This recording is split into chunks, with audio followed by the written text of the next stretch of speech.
তরুণদের প্রথম ভোট দাঁড়িপাল্লায় হোক সেই প্রত্যাশা করি। কারণ আমরা নাঙ্গল, ধানের শীষ, নৌকা সব কিছুই দেখেছি। এখন একটি বাকি আছে দাঁড়িপাল্লা। এই দাঁড়িপাল্লা কিংবা জামায়াত ইসলাম স্বাধীনতার পর থেকে তারা বঞ্চিত হয়ে আসছে। তাদেরকে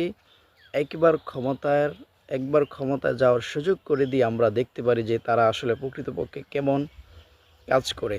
তারা ক্ষমতায় যাওয়ার আগেই যেই পরিমাণ মানব কল্যাণ, জনকল্যাণ, মানবিক কাজ তারা করছে, করেই যাচ্ছে, ভবিষ্যতেও তারা আশা করি করবে। আর ক্ষমতা যদি যায়, সেই ধারাবাহিকতাটাকে আশা করি তারা আরও ব্যাপক হারে বাড়িয়ে এদেশের মানুষের যে কষ্ট, মানুষের যেই আকাঙ্ক্ষা, সেটি তারা পূরণ করতে পারবে এবং কষ্ট দূর করতে পারবে।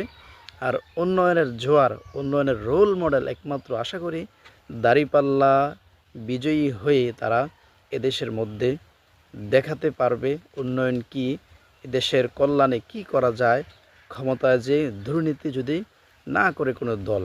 আশা করছি জামায়াত ইসলাম দাঁড়িপাল্লা প্রতীকে বিজয়ী হয়ে সকল ইসলামের দলকে তারা সাথে নিয়ে একটি সাম্য, একটি মানবিক, একটি শান্তিপ্রিয় বাংলাদেশ আমাদেরকে উপহার দিবে। তাই আসুন তরুণ, বৃদ্ধ, যুবক, ভাই বোন, মা বোনেরা এবং মা বাবারা আমরা প্রত্যেকেই যেন ইসলামের পক্ষে দাঁড়িপাল্লা কিংবা অন্যান্য ইসলামিক দল, যেই প্রতীকে ইসলামিক দলের পক্ষ থেকে যে আসনে দেওয়া হবে, প্রত্যেকেই আমরা সানন্দে ভোট প্রদান করব।